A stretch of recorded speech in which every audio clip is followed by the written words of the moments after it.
Support and resistance is one of the most basic and widely used concepts in Forex technical analysis. It is simple but often effective, as so many people use it to make trading decisions.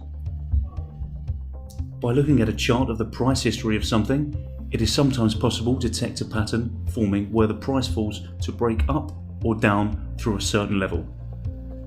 These levels are known as the support and resistance levels, and they can develop for many reasons, including there being a large commercial order to buy or sell a currency at a certain price, an options related order restricting the price, or just simply enough people all looking at and following the same charts.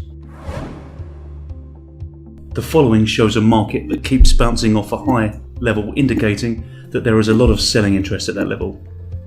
So it might be prudent to place a sell limit order near that high, go to short in the hope that it bounces off that level again, but leave a stop loss as well in case it does not.